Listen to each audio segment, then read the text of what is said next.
this evening, this afternoon, we are going to talk about grid modernization and smart distribution systems.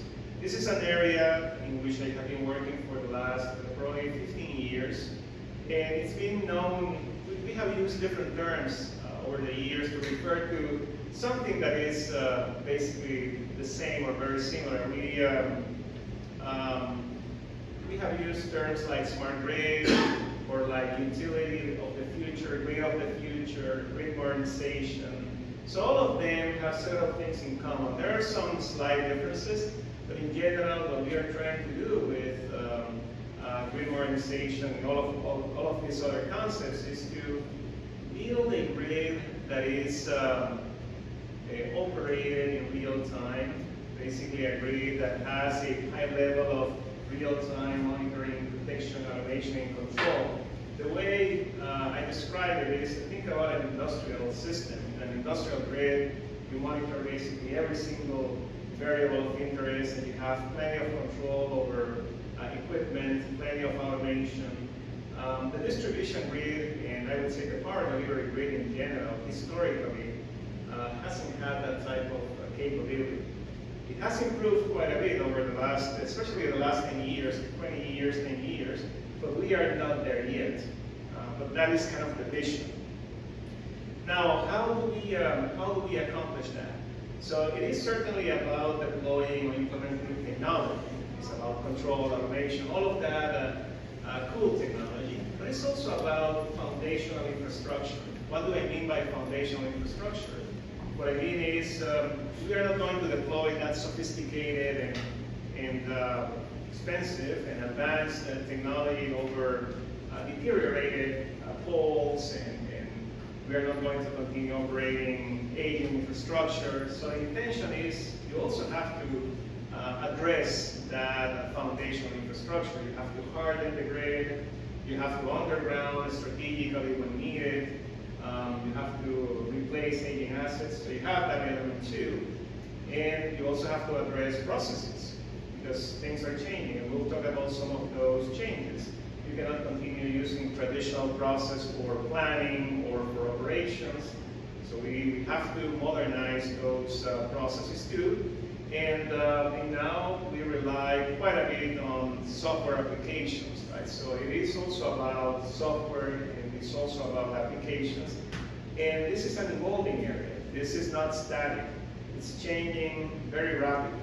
So it is also about innovation. It's also about R&D. So in this figure, what I try to explain is that this is a vision for that utility and grid of the future, and it's organized in 4 layers. We have that foundational layer that is more about foundational infrastructure. It's about standards. It's about the business and regulatory processes and the organizational side of things as well, because if we are going to make all of these changes that I was referring to, there is a need for change management as well. So all of that is included in that foundational layer. On top of that, we have the cool gadgets, the cool intelligent infrastructure. So we have this is where we have the intelligent switches, the reclosers, the relays, digital relays, AMI, etc. The enabling layer. On top of that, we have the application layer. That's where we have our software, our ADMS, terms, OMS, etc. And then on top of that, we have innovation, what I was describing before. This is not a static, it's continuous moving. Now, the area that is highlighted here is what is typically included within grid modernization. So it is about models, software solutions, applications, etc. Now, why are we interested in grid modernization? So I'll go through this fairly quickly. By the way, I have around 50 slides, so I'll go through some of them fairly quickly. The slides are going to be distributed to all of you, so if there are questions, feel free to reach out. My contact information is there, and we'll have a chance also to chat after the presentation. So going back to the need for grid modernization, this is real data from a utility in Hawaii, Hawaiian Electric, which is one of the utilities with the highest penetration levels of distributed photovoltaic generation in the world.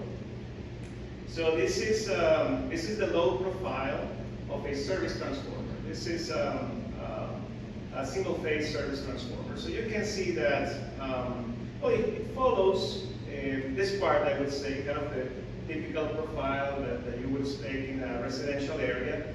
But the key element is this part. You can see that there is around noon, starting from 10 a.m. all the way up to probably 2 or 3 p.m., there is a time of the day when there is reverse power flow through that service transformer, because downstream, behind the meter, in the households that are supplied by this service transformer, there is solar photovoltaic. And the injection from that solar photovoltaic exceeds the local load, so there is reverse power flow through that service transformer. And I mean, that's fine. The grid generally can withstand this type of behavior. But in this specific case, let's see what happens with voltages. This is the voltage profile for that same transformer. So you can see the correlation. When there is reverse power flow, there is also high voltage exceeding the 5% limit set by the ANSI standard, right? So, and this happens every day. So this is something, if you have hundreds or thousands of service transformers experiencing this type of behavior, then you have a challenge, right? So this is at secondary system level, low voltage distribution. Now let's see what happens at medium voltage distribution. This is also real data. This is from Dominion Energy in Virginia. So this is a substation. This is the load profile of a substation. Same behavior. And something that is very interesting and challenging, remember in substations we have load tap changers, right? Look at what happens during a day, a cloudy day, right? When we have variable, when we have intermittency from solar PV plants. So you can see that that power flow changes direction, forward and reverse power flow in a matter of minutes, right? And that would represent a challenge for load tap changers. That can increase the operation of load tap changers, and that can affect life cycle, maintenance costs, etc. So that happens primary system level. And this is fairly common, very, very common all over the US, and I would say all over the world. This is becoming the new normal. This is basically a new normal for distribution systems. Now let's look at a whole power system. This is California. This was extracted from California ISO data in April of this year. So this is the famous duck curve. Probably you have heard about it. So this is the net load. The net load of the California ISO system is calculated by subtracting the actual load and subtracting from the actual load the production from solar photovoltaic and wind farms. So that net load has been decreasing over the years. In a matter of, let's see, 8 years, look at the significant change that it has experienced. So in April of this year, that was the first time that net load became negative, less than zero. So this is really, really impressive. So at that day, they had around, if I'm not mistaken, I think that it was around 12 gigawatts of solar in their system. And we are not far from that amount. Let me show you where we are today in the ERCOT system. So this is data from basically a few minutes ago, 5 p.m. So look at the production from solar, basically, right here. Right here.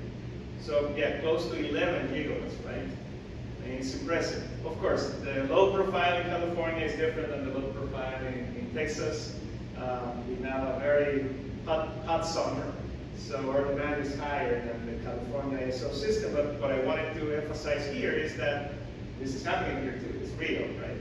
It's happening everywhere, as I was mentioning before. Okay, so the challenge here is this is not how the system used to behave when it was originally built, right? Distribution systems 20 years ago didn't experience reverse power flow. I remember I used to work for a utility close to, more than 20 years ago. And I do remember that in some theaters we had cogeneration. That's how we used to call it at the time. And I do remember that, yes, those were very special cases, and you had to pay a lot of attention to them. But now we are talking about this is everywhere, right? And if you're familiar with operation of a bulk power system, the ramp rate is a very important variable for the operation of bulk power systems.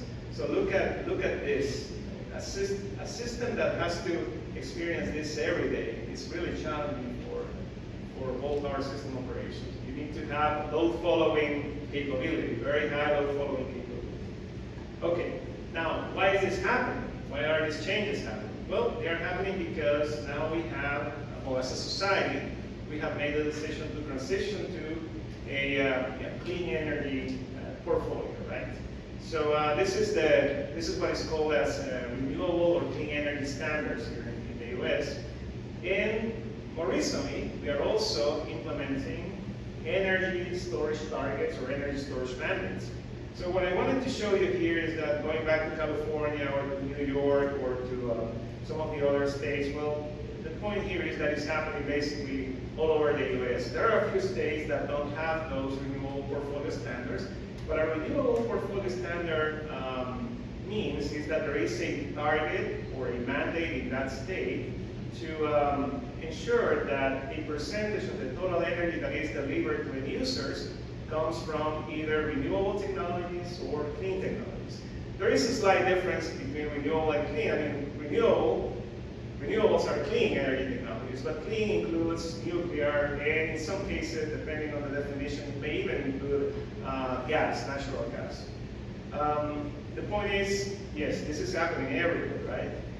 Now, energy storage targets are also becoming popular, and usually it happens, it starts in California or in the two coasts, and then the rest of the country adopts some of those initiatives. Something important about energy storage, the reason why energy storage is a topic of interest is because it allows and facilitates managing that variability from solar and from wind. Okay? That is the reason why it's important. So, that is basically the background. Now, what do we mean then by grid modernization, and why all of that is needed? So, going back to the operation in real time of that grid that I was mentioning before, what do we want to accomplish with that? Basically, we want a grid that is more resilient, that is more reliable, that is more secure, that is more flexible. Going back to the operation of a grid with high penetration levels of renewables, it has to be flexible and of course sustainable, because we are adopting more and more clean energy technologies. All of that is doable. There is technology, and in some cases, although there is no, we need to develop technologies and solutions. It wouldn't be too complicated if we had an unlimited budget, right? If money was not a constraint, this would be a lot of fun. But money is a constraint. So the key thing here is that it has to be done in an affordable way as well, because if it becomes too expensive, obviously that's going to be an issue. We have regulators, utilities operate under, there is always a regulator. So affordability is a key challenge. So, reliability, safety, all of those features have been around since the beginning of the industry, but there are some new features like resilience. Although resilience implicitly has been around since the beginning of the industry, lately it has received more and more attention because of those major events that in the past had a very low frequency. Now they are becoming more and more frequent, right? So we need a grid that is more and more resilient. And we experienced that in Houston. We have experienced that in Houston recently, right? Over the last 10 years, think about it, we had Harvey, and then we had Uri, right? Those two, one in 500 years type of events, right? And it happened in a matter in a decade, basically. So I'm not sure if they are now, hopefully they are still low probability events. Hopefully that's the case. Now, this is a topic of interest across the US and also across the world. So what we have here is a list of utilities and also jurisdictions, countries that are paying attention to this. And for instance, in this table right here, what we have is a list of filings, regulatory filings by different utilities in North America, in the US. Large utilities like Commonwealth Edison, or Duke Energy, or National Grid, etc. And you can see that the areas that were included in those grid modernization regulatory filings were the basic infrastructure, hardening, resilience, also the advanced grid technologies, AMI, smart meters, right? And DER integration. DER integration is very important. Distributed energy resources like solar, like energy storage, etc. In this other table, what we have is a comparison. These are the 40 largest utilities in the world, and some of them are in North America, some of them in Europe, some of them in Asia Pacific. And you can see there is a pattern. DER is a very important topic. Electric transportation, another very important topic. And then something that we are not going to cover today is what is happening behind the meter. I mean, we are not going to cover it in detail, only from the perspective of DER, but there are other things that are happening behind the meter. Home automation is also a topic of interest, and how home automation could affect flexibility, the non-flexibility, and other things. That's another topic that is for another presentation, but that is also a factor. It's going to play a role in grid modernization. So when we want to modernize a grid, typically we start by developing a roadmap, and a roadmap is basically a plan that tells you how you do it, what type of initiative, what type of programs or technologies you are going to deploy. Of course, since money is a big concern, you have to do this in an effective, cost-effective way. So in your grid modernization roadmap, you identify a series of programs, and then you estimate benefits, you estimate savings, costs of these programs, and then you prioritize those programs accordingly. You also have to document your assumptions, your simplifications, and pay a lot of attention to interdependencies between programs. So I'll give you an example. If you're going to deploy a distribution automation solution that is communications-based, so obviously you have to deploy your communications solution first, and then your distribution automation solution. You're not going to do it in the opposite way, otherwise your distribution automation solution is not going to perform correctly. So you look at those savings, those benefits, those costs, and then you prioritize. Typically what is done is to calculate a benefit-cost ratio, and then you look at those interdependencies and you schedule your programs. So these are examples of also recent regulatory filings from different utilities all over the US. And these are examples of some of the benefits that were included in those regulatory filings. And you can see that reliability, for instance, is a very popular one. Resilience is now becoming very popular too. DER integration, very popular as well. And then we have others like efficiency, reducing losses, etc. Power quality, T&D capacity, managing T&D capacity, deferring capacity investments, and things like that.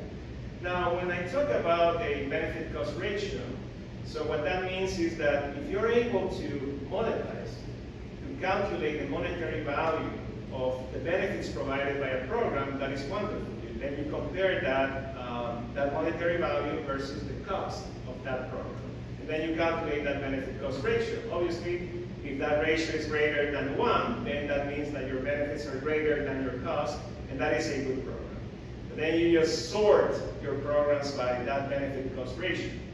So what that means is that if that benefit-cost ratio is less than 1, then your benefits are less than your costs. So you would say, well, that means that I'm not going to implement that product. Not necessarily. What happens is that some of those benefits are difficult to quantify. They are qualitative. So they also need to be documented from that perspective. qualitatively, and in some cases they are strategic. They may enable other programs. So you have to consider all of that and then develop your roadmap. So for instance, in this other figure, we can see that in a few cases, some of the grid modernization programs as a whole, they had benefit cost ratios less than 1, and still they were submitted for regulatory scrutiny. Now, going back to reality for a moment, these programs provide benefits. I mean, this is real. And I'll show an example here. This is real data also from Florida Power and Light. And as you know, Florida, like Texas or like Louisiana, we are in basically the same region, the Gulf Coast. They are also impacted by hurricanes, right? So what we have in this figure is reliability indices, SAIDI. And SAIDI basically measures the average duration of service interruptions experienced by an average customer in that service territory. So you can see that over the last 15 years, there has been an improvement in SAIDI in Florida.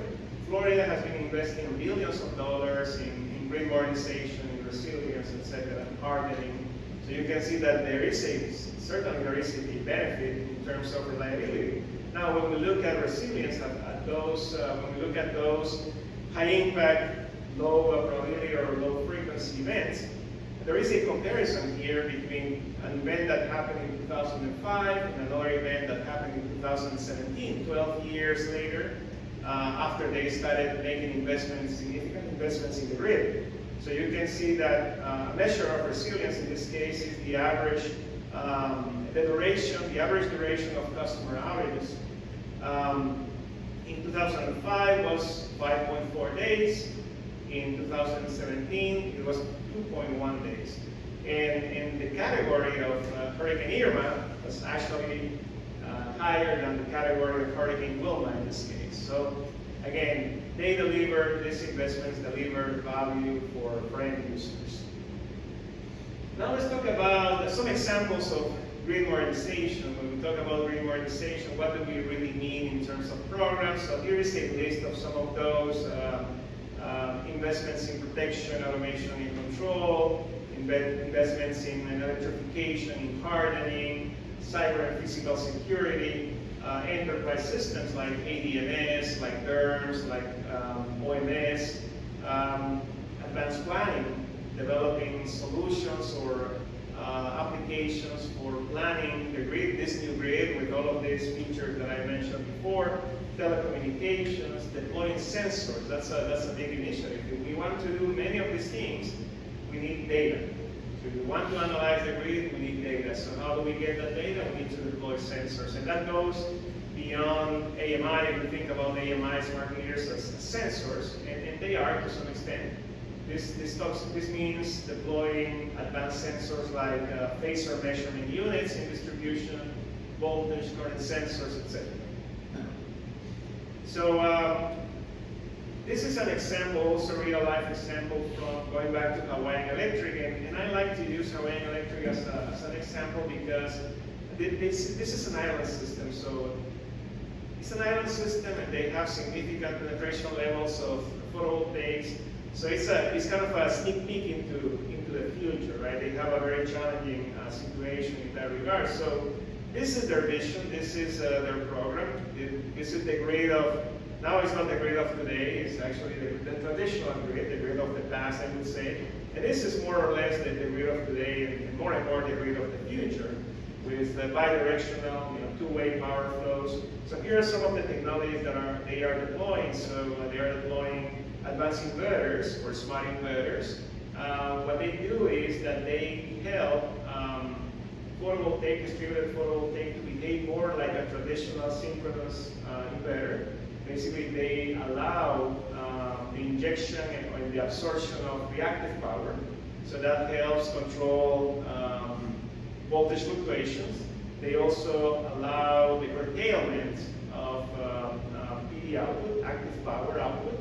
So that can help you control to some extent, if you do it in a coordinated fashion, it can help you control frequency to some extent, like you do with large power plants. It's that concept of virtual power plant. That's how it's called. So they have been deploying advanced inverters, they have deployed smart meters, they have deployed intelligent switches, smart reclosers, sensors, remote fault indicators. They have deployed even something that is a technology that I think that is pretty cool.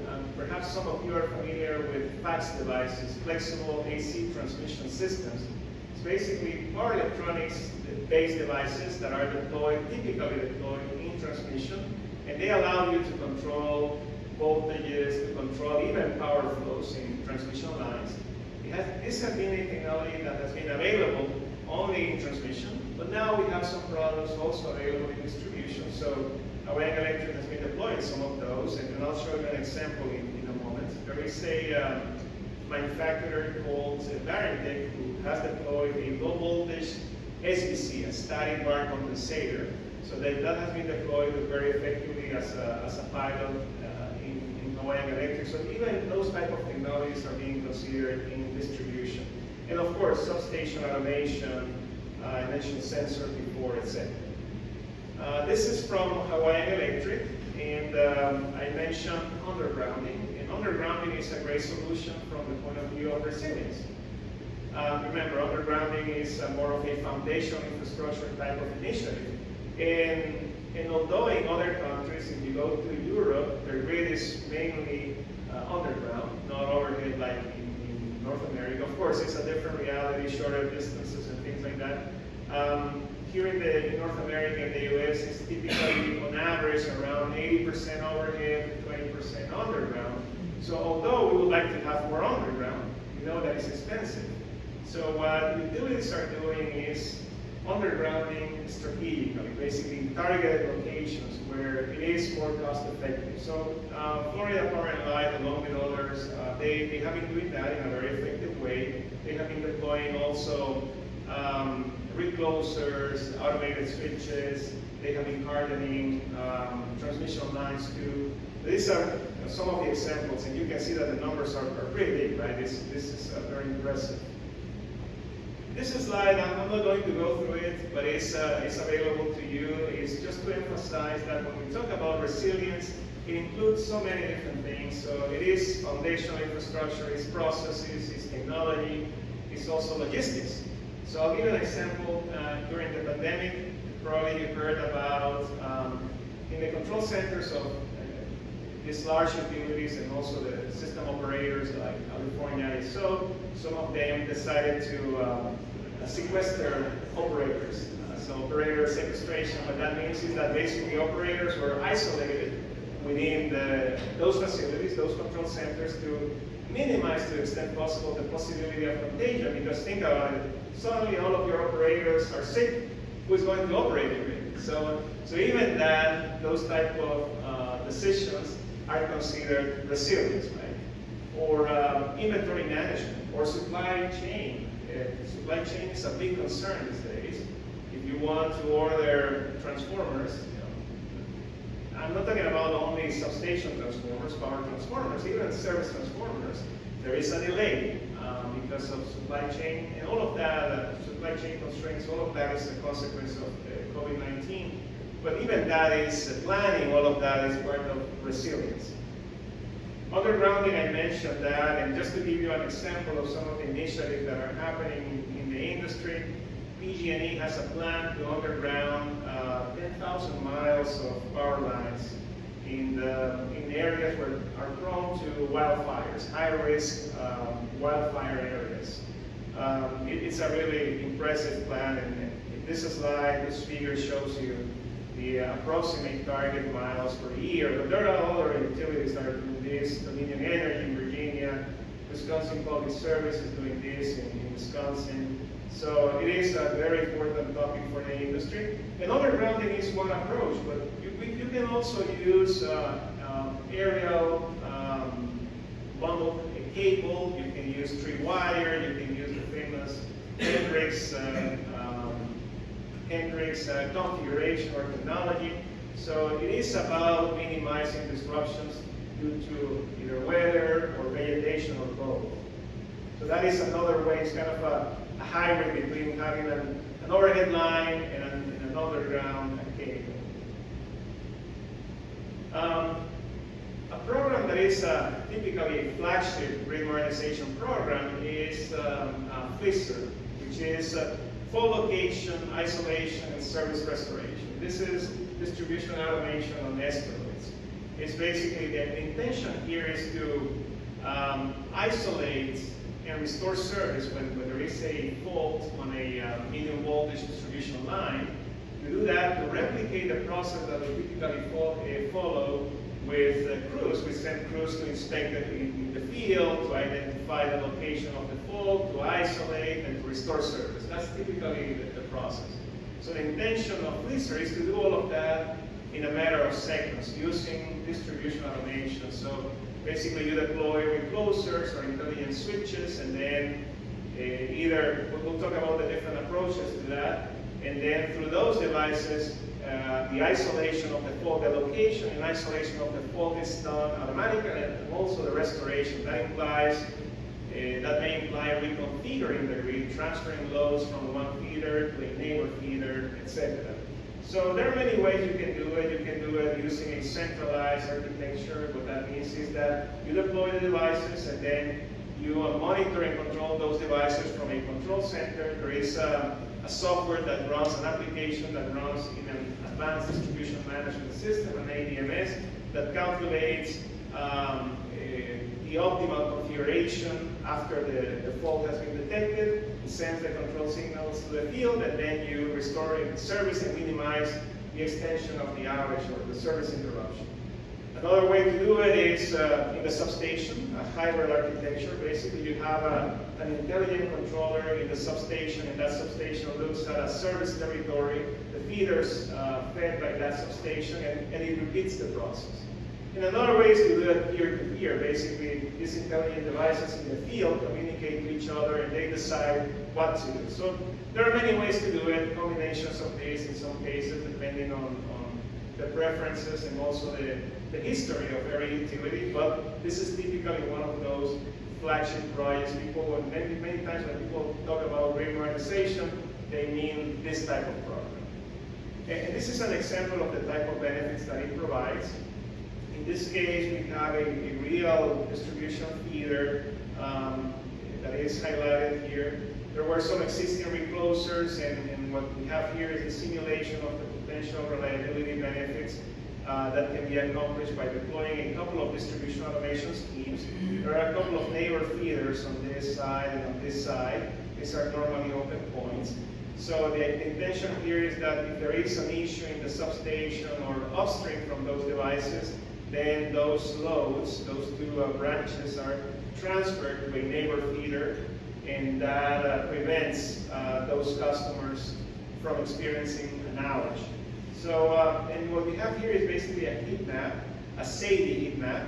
The areas highlighted in red have poor reliability. After deploying that FLISR scheme, you can see that those areas downstream from those two reclosers now have good reliability. More green means good reliability, more red means poor reliability. And you can do this, as this is also a real distribution system. Here we have around 100 feeders in the downtown area of a large city here in the US. So this is the before deploying FLISR. You can see more yellow and orange and red. And once FLISR has been deployed, you can see less yellow, orange, and red. Still, there is some red, some pockets of poor reliability. Why is that? Because in those locations, improving reliability further is not cost effective. So in this specific case, the utility decided, okay, we're going to live with that. It is just simply not cost effective.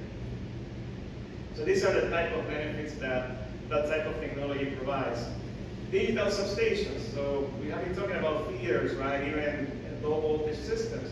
But substations are also being modernized. Still today, many substations use electromechanical relays. I mean, electromechanical relays are a good technology. I mean, they served us well for many decades, but they are obsolete now. They continue operating, but they cannot provide all of the different capabilities that a digital relay system provides. So utilities are aware of that and are replacing those technologies by modern microprocessor-based digital relays and implementing new standards like IEEE 61850 and minimizing the footprint of the substation also, especially the control and automation, monitoring, controlling automation, protection aspect, minimizing all of that, making it more efficient, and connecting to those devices to the rest of the enterprise system, the enterprise system. That provides a variety of benefits. One of those benefits is that going back to the example that I showed for the wind and energy, though that variability that I mentioned before, forward and reverse power flow through substation transformers, if you have this type of technology, you can monitor that basically in real time. And you can understand how those changers operate. You can even enable control actions when needed, right, from a control center. So that is enabled by this type of digital substations. And a very important capability that is also enabled is analytics. If you can collect data, then you can analyze that data. You can analyze it in real time. You can understand what happened in the past. But most importantly, you can analyze that data to identify patterns that you can use to predict, to try to predict the future, and to try to prescribe solutions to prevent potential issues. So this is what is called analytics, advanced analytics, or big data analytics. And it's a journey, basically. We start by describing what happened in the past. That's what we call descriptive analytics. You collect data, you analyze that data, and after the fact, you say, okay, this is what happened. This is why the system behaved the way it did. And that's typically what we do when we do root cause analysis in reliability analysis. We describe or we diagnose. That's the diagnostic stage of analytics. Generally, our industry is good at this. We have been doing this for decades. Now that we are deploying more and more sensors and collecting more data, we are starting to discover things that we were not aware of. In the past, we didn't know voltage levels at service transformer level, right? We didn't know voltage levels at end user level. Now we do, because now we have AMI, now we have sensors. So we are discovering some interesting things, like what I showed you with the service transformer in Hawaii Electric. If we didn't have an AMI or sensors, we wouldn't have known that those devices, those service transformers were experiencing high voltage conditions. So that's the discovery stage. So we are in that stage today, more and more, because more and more we are deploying sensors. But now more and more utilities are getting to predictive analytics. You collect all of that data, then you start identifying patterns. So false signatures, for instance, identifying false signatures, pre-fault signatures from, let's see, insulation issues, cable insulation, or overhead line insulation. And then when you monitor in real time and then start seeing those patterns in real time, then you can try to identify an asset that may fail in the future, and then order or implement some prescriptive solutions. And that's what we call prescriptive stage of analytics. And finally, cognitive analytics is more related with the utilization of artificial intelligence techniques to analyze that data and also to mimic, to some extent, the human decision-making process. Right? So we are in that journey. I think that right now we are, as I said, we are pretty good at this. We are in this stage probably. Many utilities are in this stage, but there is still a fair amount of work before we get into actual prescriptive analytics and cognitive analytics as a standard practice in the industry. Additional solutions that are being used by utilities include even high voltage reclosers. Recloser technology has been around for quite some time in distribution. Now there are even high voltage or sub-transmission type of reclosers. This is a solution that was released recently by G&W, a very popular manufacturer of distribution products. PMUs, phasor measurement units, very popular in transmission. These are advanced sensors with the capability, high resolution capability. They have a timestamp and also a geo-reference capability. So basically, you know in real time, you are measuring the state of the system. You're not calculating the state of the system, you are measuring the state of the system. And they are becoming more and more popular also for distribution applications. Not only transmission anymore, also distribution applications. So this is what we call grid edge devices. You probably have heard the term grid edge. And what that means is more attention to what is happening very close to the end user, very close to customers. The deployment of those sensors that I was mentioning before. These are real products that are available in the industry.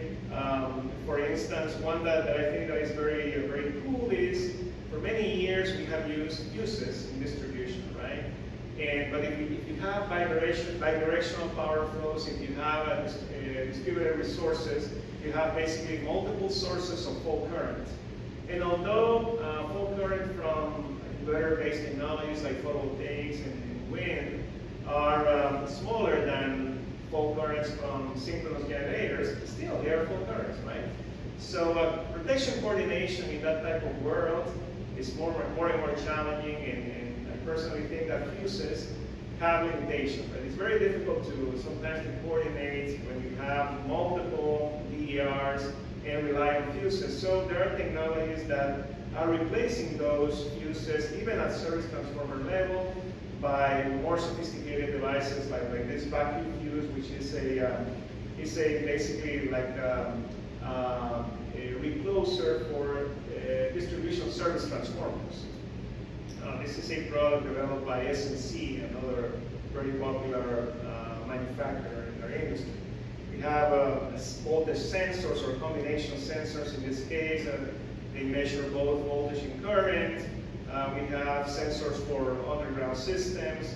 We have the low voltage SDC solution that I mentioned before, and the micro PMUs designed for distribution systems, as well as advanced fault circuit indicators with the capability to collect fault current signature, very high resolution fault current signatures. This is an example of how this type of technologies are used for analytics, from an analytics point of view. Very high resolution line current analysis, in this case in a real feeder with solar photovoltaics. So this, in this case, what happens is there was a deployment of PMUs in distribution, and the data that was collected from those PMUs was used to study how those photovoltaic plants impacted the feeder. So here we have the substation, then we have the feeder moving, going this way downstream, and there are a couple of PV plants right here. So you can see how line currents behave, the typical profile that I was mentioning before due to load offset from the PV plant. So in these locations here, these blue dots are the locations where those PMUs were deployed. We recently, at Quantum, in collaboration with the U.S. Department of Energy and some utility partners, we developed a PMU, distribution PMU roadmap. It's available online. It's publicly available, so you can download it. I have included a reference so you can take a look at it. And we identified a variety of applications.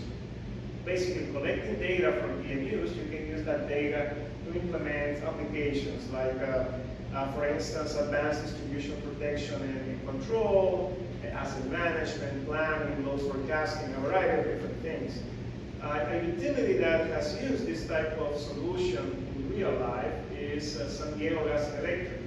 They developed, in collaboration with Quanta, they developed a falling conductor fast protection system. So basically the intention of that solution is to de-energize the grid, while a conductor, a broken conductor, is still falling, still in the air before it touches the ground.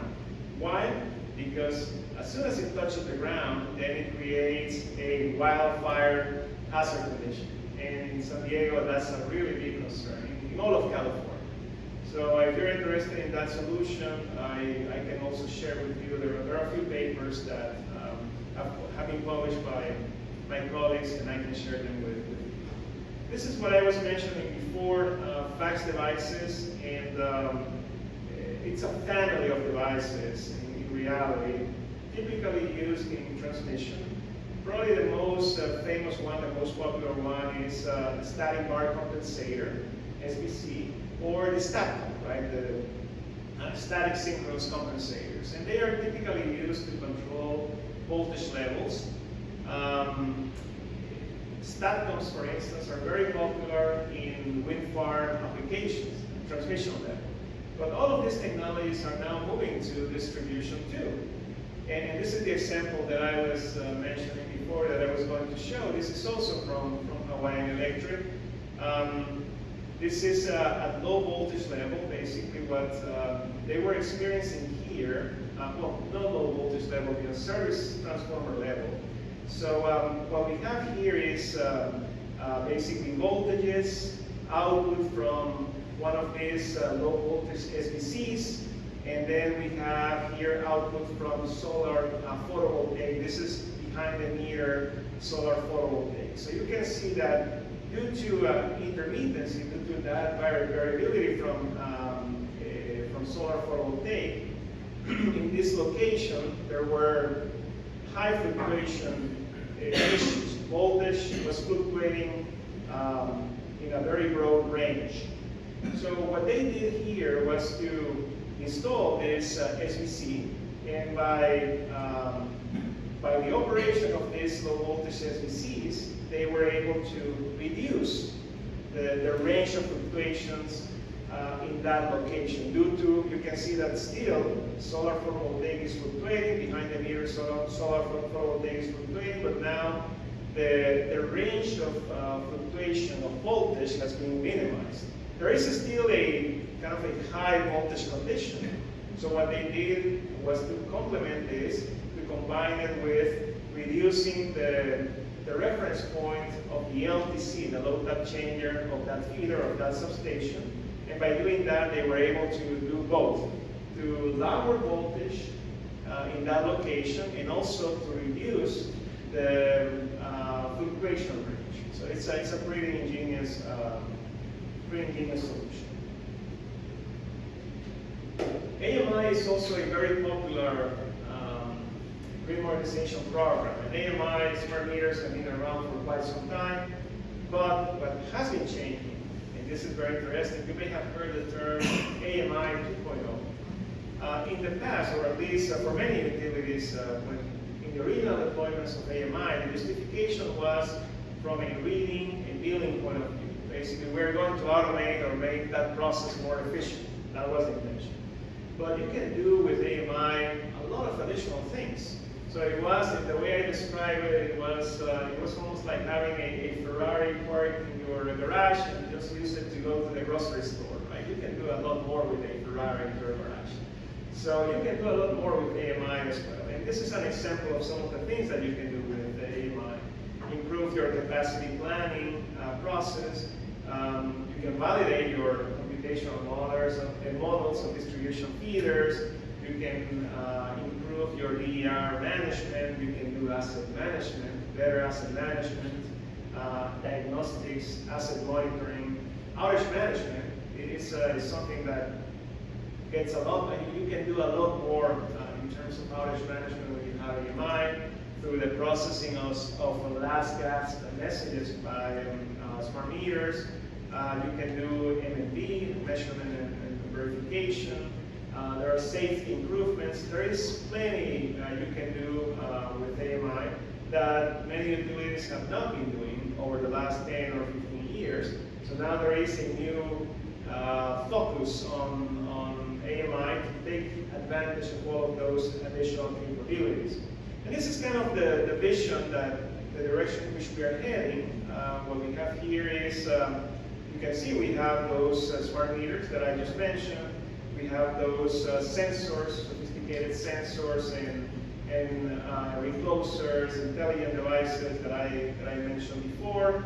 We have those PMUs, distribution PMUs, and I'm using PMUs here, but it doesn't have to be just PMU. Basically, advanced sensor that we in the past we didn't have a distribution, so you have plenty of data. The intention is you collect all of that data, you bring that data to a distribution, advanced distribution management system, you process that data, and then you can do that real-time operation that I was mentioning before. You can calculate the state of your system. You can do state estimation, which is something that typically we only do in bulk power systems, in transmission lines, and big generation systems. We can also do it now in distribution. Actually, there is a utility in Chicago, Commonwealth Edison, very, very big utility, part of Exxon. And they have a pilot. They have implemented a linear state estimator using distribution PMUs. So that's one example. And then we haven't talked that much about microgrids. Microgrids is another concept that has received quite a bit of attention from a resilience and reliability point of view. So the vision, kind of the long-term vision, is that eventually we'll have more and more of those microgrids. Some of them are going to be campus type of microgrids, like for instance, a university campus, a hospital, etc. In some cases, utilities have deployed community microgrids. Basically, a neighborhood or a part of their service territory is being, there is enough control systems and a microgrid controller and enough protection and control infrastructure to separate that part of the grid and have that part of the grid being operated as an island temporarily while the rest of the grid is being restored during contingency conditions. So eventually, the vision is we may be able to implement something like this, what we have in this figure. In the control center, we are also monitoring several different microgrids, and when there is a fault, those microgrids can disconnect from the main grid, operate in standalone mode, and when the grid is restored, we synchronize back those microgrids to the main grid. This is being done in pilots in a few locations, but the vision is we are heading in that direction. The analysis that we have done from a cost-effectiveness point of view, microgrids, I mean, we're still, I think, still far from this vision to see microgrids implemented widespread, because, yeah, it is still up to this point, it is still costly. So it is a great solution, though, for specialized applications. For locations, the typical case is you have a long transmission line or sub-transmission line, and then at the end of that line you have a substation, a community, and there is no other way to ensure improved resilience or reliability than deploying a microgrid or hardening that very long, not very long line, but hardening that very long line may be very costly. So some utilities have deployed that type of solution very effectively. A very famous one is Borrego Springs in the San Diego Gas and Electric area. Nantucket Island in the National Grid area in the Northeast is another one. So, or the deployment of energy storage in those type of locations can help. So we are heading in that direction, but it's going to require a little bit more of work. Eventually, we'll have something like this, potentially. This is, I call them hierarchical microgrids. Basically, within a feeder footprint, we may end up with a collection of microgrids. Some campus microgrids, some partial feeder microgrids, some full feeder microgrids, some substation microgrids. This is a concept that is called holonic microgrids. It's something that is more academic at this point, but it's potentially a vision for that grid of the future. Electrification is also another type of program or solution. Why is that? Because it's also real. We see it here in Houston. I mean, you drive around Houston, you see Teslas everywhere, right? Teslas have become not a luxury item anymore. I mean, I think that many people have Teslas. In my neighborhood, there are a few. And that's just one example. Residential users, right? Well, I was thinking about Winter Storm Uri, and I remember reading in the news folks who had electric trucks, using those electric trucks as basically backup generation in their homes. So now we have the new Ford F-150 that is a beautiful machine, and that truck has that capability. Basically, you can use it to power your home, right? The electric that electric truck. So that is that can be a concern for the grid, because if you suddenly in a neighborhood everybody has an electric vehicle, that means that your peak load in that neighborhood is going to increase.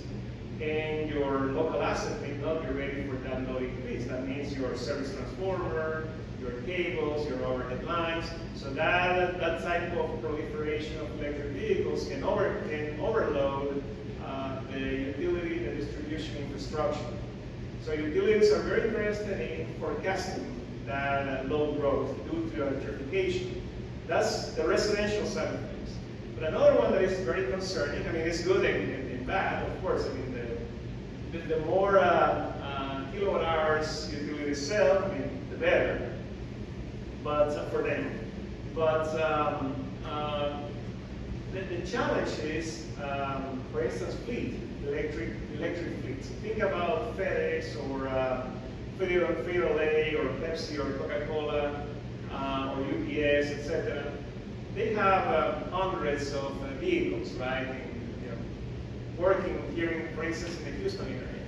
And sometimes there are corporate decisions. Amazon is another one. Right? Corporate decisions, they may say, well, starting from 2024, all of our fleets are going to be electric. That means electrifying hundreds of vehicles, and those vehicles have a location where they go at the end of the day, and they're expected to charge overnight.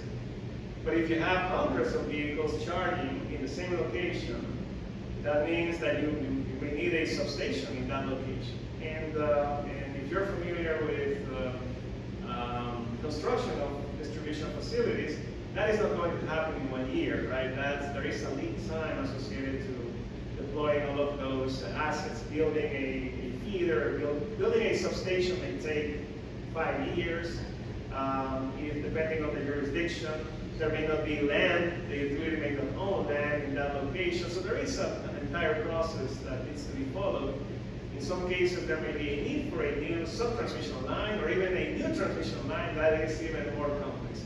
So that's why utilities are interested in forecasting load growth due to electrification and start making decisions, right? Buying land for substations, potentially exploring, the right-of-way element that is associated with building new transmission lines, etc. So these results are from studies conducted by National Grid, a big utility in the Northeast. And what this shows you is how load could grow in the service territory of, well, this is a substation, a distribution substation. And the growth that would be in this case associated to fleet charging. And you can see that it's a significant chunk. There is residential EV charging, there is public EV charging, like for instance in parking decks or parking lots. But fleets also contribute significantly to that load growth. And when you compare it versus just the traditional peak of that substation, you can see that load growth would be significant. So in this case, very likely that substation needs to be upgraded, and that involves all of the steps that I mentioned before. So planning in general is changing, and we are moving away from the traditional snapshot capacity planning that we have used for many years. That snapshot planning basically consists, in an area like this one, we have a summer peak. Basically, this is a summer peaking system. Why? Because we have significant load due to air conditioning systems, so peak loads happen during winter. Although, I'm sorry, during summer. Although in winter we may experience also significant peaks when we have events like Winter Storm Uri. So it may happen also in winter. But in the past, basically, utilities focused on, they know when that annual peak happens, and the focus is, let's make sure that the system can operate during that peak. Let's make sure that we can withstand that peak. It used to happen once a year. That's fine. Now we need to do what we call a time series analysis. Why? Because now we have distributed resources connected to distribution feeders. So some feeders may peak, yes, coincidentally with the system peak. Other feeders may peak in spring. Other feeders may peak in fall. Actually, they may peak several times during the year, depending on, again, on the amount of PER that they may have, depending on the number of electric vehicles.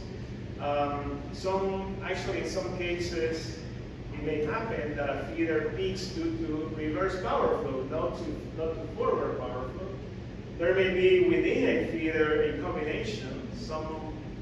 There may be some issues due to forward power flow. There may be some issues due to reverse power flow, etc. So it gets really complicated. So what utilities are doing is moving from that snapshot once during the year type of situation to an 8760 type of analysis. 760 hours over the year. Basically, you run power flows for each hour of the year, and then you identify when there may be some issues, and then you implement solutions to address those issues. That's what is happening right now. That's one element. The other one is, in the past, planning and operations were basically decoupled. But what we are seeing is a convergence between the two, even in distribution. So there is more interest in operations planning, on looking at the day ahead like we do in all power systems. What is going to happen tomorrow? What is the forecast from solar? What is the forecast from wind? What is the temperature? How is that going to impact overall load in the system? So it gets more and more complicated, and also we are looking more and more to grid edge assets like service transformers. In the past, we used to focus on the substation only. Let's make sure that the substation is fine during annual peak loading conditions. Now let's look at service transformers too. Let's look at feeder lines, etc. So it's more granular. So it's more higher resolution from a temporal point of view, and more spatial granularity as well. And there is also another important phenomenon that is happening. So if we have distribution systems that are exporting power to the bulk power system, so that means that the transmission system now needs to look at the distribution grid closer. In the past, again, they were also mostly decoupled. You used to do your transmission planning, and distribution loads were an input for distribution planning, but that was it. For transmission planning, I'm sorry, but that was it. Today, more and more, there are discussions about jointly planning both transmission and distribution, because resources that are connected to distribution systems may help you defer or postpone in general capital investments in transmission. And also events that happen in transmission may end up impacting distribution. So there is more of an integration between the two processes. I talked a lot about DER, and I'm about to finish, but let me introduce a concept that we call DER readiness. So basically, the intention here is that, well, if we know that DER is the new normal, we shouldn't continue designing, planning, operating distribution grids the way we did it in the past. So we need to be DER ready. And achieving that DER readiness involves many different things. It involves, of course, foundational infrastructure. We need to upgrade foundational infrastructure.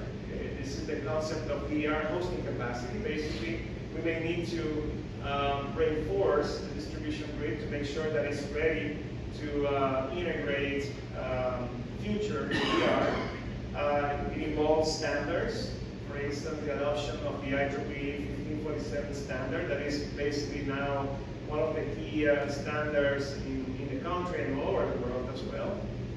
Interconnection processes of the VR, we need to revisit that, or in some cases develop those interconnection processes if they are not ready yet. Utility information systems, we need to revisit those. T&D practices, implement analytics. It's also about software and models. It's also about policy, about the regulation side of things, about the market side of things.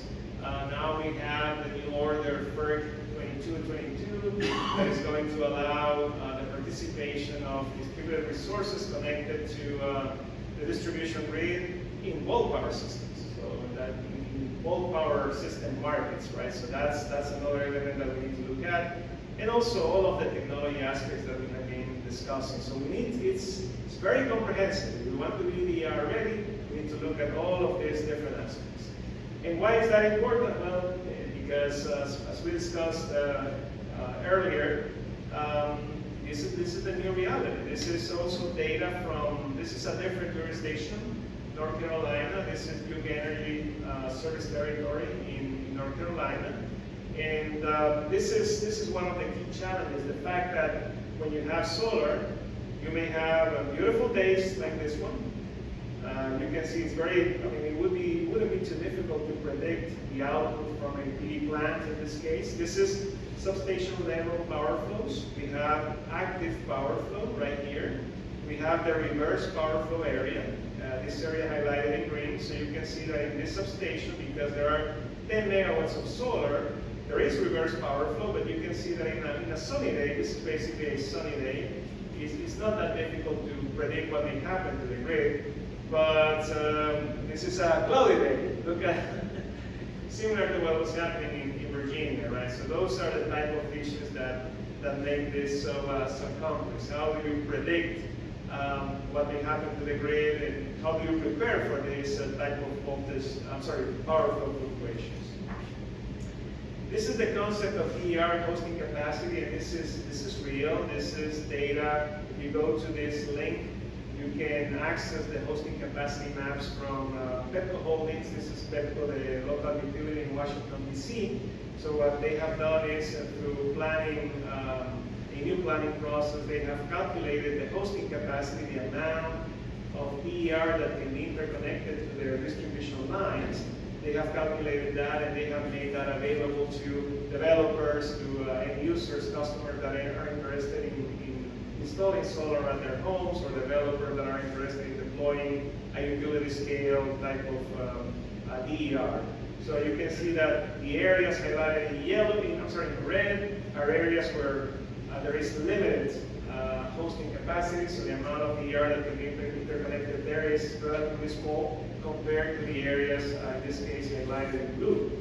And what we have here is basically a vision of how you calculate that hosting capacity. Typically, utilities do it by focusing on two aspects. Typically, it's just thermal loading, making sure that they are not going to overload their distribution lines, and also voltage levels, making sure that when DER is interconnected in those locations, that voltages don't exceed the limits set by ANSI standards. But you can do more. You can focus also on protection, how protection is going to be impacted, how reliability is going to be impacted, how safety is going to be impacted. So this is an area, this is still work in progress. Although there are maps that are available online, utilities continue working in this area. And I'm about to finish. I wanted to highlight a couple of things that are important. Again, all of this is fun. Actually, it's a lot of fun, right? It's an exciting new world, I would say. But one of the key challenges that we have in our industry is shortage of talent. What that means is that we are not graduating enough electrical engineers, power engineers like we used to do in the past. So, so we need to do more. And what this shows you, this is data from the federal government. What we have here is the number of graduates from both bachelor's, master's, and doctoral programs in electrical, electronics, and communications engineering over the last basically 50 years, right? So you can see that that number of bachelor's degrees peaked in the 80s. And after the 80s, in the 90s, there was a decline, and then it remained more or less flat. It is starting to pick up. It's starting to ramp up. Let's see what happens with mechanical engineers. Much better, right?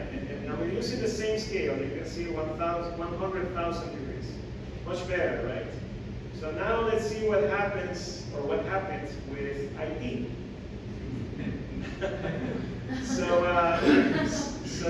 we need to do a better job attracting future engineers, right? And we need to this needs to start at middle school, elementary school, high school level. We need to do a better job to change this, because making that transition, this energy transition to clean energies and modernizing the grid requires a lot of talent, right? So I'm glad that you're here. Spread the voice, right? Spread the word. Let's try to recruit more engineers, because I think that another challenge that we face is that for many years or decades, this was seen as a very traditional and to some extent boring industry. And as you notice today, it is not. It is really exciting. What we do is cool, and it's also vital for a global future. Look at this, the adoption of renewables, the adoption of electric vehicles. That is really cool. It's vital for the future. You know? We have more and more major events. We need to get ready for that. It provides a significant societal benefit. Again, the impacts of climate change are real. This is losses reported by insurance companies over the last 70 years. You can see the trend. The trend is clear. Those losses are increasing for a variety of reasons. Climate change is one of them, or the impacts of climate change is one of them. Regardless of the causes of climate change, climate is changing. Another one that is a kind of a new threat that we need to focus on is cybersecurity. So more and more cybersecurity events being reported, and it's a key concern for many utilities, for utility executives. It has been identified as one of the key resilience type of concerns for utilities. And it's also real. This is an example of one type of cybersecurity event reported by utilities around the world. You can see the difference here is that the distributed denial of service attacks, and this is data from 2020. So you can see that during the pandemic, I guess hackers had more time in their hands. So they were bored. Yeah, exactly. So they were bored. So they started attacking utility infrastructure. This is just one type of event. There are more, of course. So it's we need to get ready for this. Again, this is part of our mission as members of this industry. And there is also more we can do. I mean, why we do what we do as engineers. We provide a significant value to society. And in many areas around the world, we are not as fortunate as we are. So there are these goals. This is an example of how we can help society, or we continue helping society. These are the Sustainable Development Goals defined by the United Nations. And you can see within those sustainable goals, there are some that are clearly up our alley, right? As power engineers or as engineers in general. Sustainability is one of them. Health, I mean, everything that we do, we provide a critical, we help our industry provide a critical service that enables so many other critical services. So my final slide, I think that I talked about remote in general, but I can say that this is an area, a very important area for our industry, for utilities in particular. And the drivers, we talked about the adoption of renewable energy technologies, clean energy technologies, electrification, and the impacts that this adoption can cause. So grid modernization helps us prepare for that, and it helps us enable the adoption of these technologies. And of course, this is not only about technology, it's also about the foundational infrastructure, it's also about planning, about processes. So we need to look at that from a holistic point of view. We need to prepare by developing roadmaps, by performing benefit cost analysis, by prioritizing investments.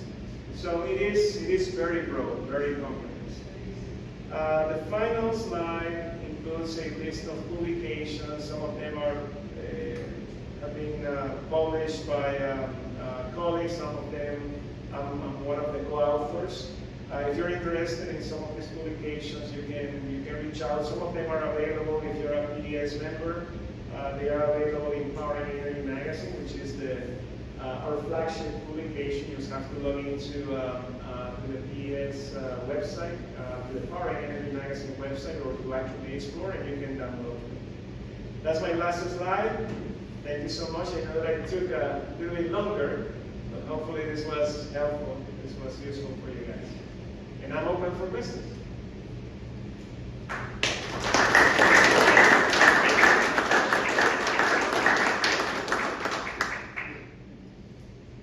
understand the concept of DER. What does DER stand for? Yes, it is distributed energy resources. It's basically either generation that is connected to distribution feeders or distribution substations. Typically is less than 20 megawatts connected to a distribution feeder like let's see, 12.47 kV distribution feeder, 13.8 kV distribution feeder. That's typically is this distributed generation, solar. It can be also more traditional synchronous generation. More and more is it's changing now. It's evolving. It includes also distributed energy storage, battery systems, lithium-ion battery energy storage systems, and in some cases the definition also includes electric vehicles, flexible loads, demand response. So it's kind of all of that portfolio. It's more than I thought. Yes, yeah. It is not only solar. Yeah, it's broader than that. Any other questions? Yes. Oh, that's a good question. So when you talk about microgrids, like you've got, like is there I guess an official definition of that where, I know like if you've got like an airport or a hospital, you've got the switch gear, you've got the distribution panels, is it the generation or I guess the sensors, anything that would actually make the microgrid? Yes. There is an official, kind of an official definition by the Department of Energy. The U.S. Department of Energy has a definition. Next time I'm going to include it here. I don't recall it exactly off the top of my head. I haven't memorized it. But some of the features that are required for a microgrid to be a microgrid is, of course, you need distributed resources, right? You need a well-defined boundary and the ability to, if you're disconnected from the grid, the ability to supply the load within those boundaries using those distributed resources. But it's also, you need to disconnect automatically and operate as an island automatically, and also reconnect automatically. So that's another. So it's the distributed generation, not just a backup generator. You actually have to have distributed generation. Well, that's a good point. So that's why I wanted to show you this. So the backup generation in a big building, right? Yeah, you have a microgrid there. It's a building microgrid, if you want to call it. But it can be a campus microgrid too. And sometimes falls associated also to using renewables. It doesn't have to be based purely on renewables. Now, more and more, yes, end users are interested also in using renewables, but it can be a combination of, it can be a diesel, a traditional diesel backup generator along with solar, along with wind, along with batteries. So the idea is you operate all of those resources in a coordinated fashion. There is a local controller that dispatches and looks at the balance between generation and load, but again, most importantly, it has disconnect from the grid automatically, and it has to reconnect automatically from the grid as well. At a building location, at a campus location, I wouldn't say that it's easy, but it's not as challenging as doing it in an actual grid, a utility grid. Because then you have to talk about also, you have to think about even legal aspects, right? Liabilities, and what happens if for some reason a third-party generator is not available when you need it to operate the microgrid. So what is going to happen? Are there going to be penalties, etc.? So that's an area, and this is a very important question. What I have noticed over this 15 years working in this area is, although we still need to develop technologies and concepts and methodologies, etc. In general, we are ahead of the regulation. Regulation is behind, it's lagging. So this has to be combined also with, I call it regulatory modernization. So we have to modernize also the regulation to answer some of the questions that I just mentioned, right? So what happens if a generator that is supposed to be online is not online and I cannot operate my microgrid? So who pays for that, right? Who is responsible for that? Those type of things. Hopefully that answers your question. Absolutely, thanks. Follow-on question to that. So it's not regulated. Well, that's a good question. So as you know, we have a federal system. So regulation varies by jurisdiction, right? So some states favor or incentivize the implementation of microgrids. Now, the example that I was mentioning is what we call community microgrid is the one that is more challenging. So the community microgrids that I am familiar with, the assets, the distributed resources, those assets are owned by the utility. So that solves the liability issue that I was mentioning before. The challenge would be having utility assets along with third-party assets. If it is a developer type of asset, it is easier, right? Because there could be an agreement between the developer and the utility. But if there are also end-user assets, customer assets, then it gets more complicated. So that's the part that I was referring to. I'm not aware of let's see, a regulatory framework that addresses that last example. But the other ones, yes, there are. The example that I mentioned to you before is a real microgrid for Echo Springs operated by San Diego Gas and Electric. They own the assets. So it's been successfully operated for a few years already. In the Commonwealth, there is some territory in Chicago. There is a famous microgrid, Brownsville microgrid, in the Illinois Institute of Technology area. It's a community microgrid. Actually, IIT, Illinois Institute of Technology, has a campus microgrid. Commonwealth Edison built a community microgrid in Brownsville, and they have even tested. We have been involved in that testing. Quanta has been involved. They have even tested what we call a cluster microgrid, a joint operation of those two microgrids, because they are neighbors. So yeah, we're heading in that direction, but there are still many questions to answer. So just please incentivize by utilities. In some cases, in some jurisdictions. Yeah. So they like in the larger picture, how does this help the grid modernization? Oh yes, of course. So think about it. The example that I mentioned before. Borrego Springs is actually one of those microgrids in which you have a long sub-transmission line. Borrego Springs is an affluent community in Southern California, but they have this long transmission line, sub-transmission line. I think that is 69 or 66 kV. And then at the end of that transmission line, they have a substation, and then they have the community. So in the past, they had experienced issues in that transmission line, and the community had been affected for hours, right? And if not days. So what they decided to do was to deploy the microgrid. Now, and this is real, I mean, they have documented how it has held. The line has failed, but they have been able to provide service to the community using those distributed resources. So that improves reliability and resilience, right? So that's one benefit. There are more, but I think that is a very strong one, right? Any other questions? And as I said, well, you'll have a copy of the slides. If there are any questions, I'm available. You can email me. You have my contact information right there at the end. So you can email me, and I'll be happy to answer your questions.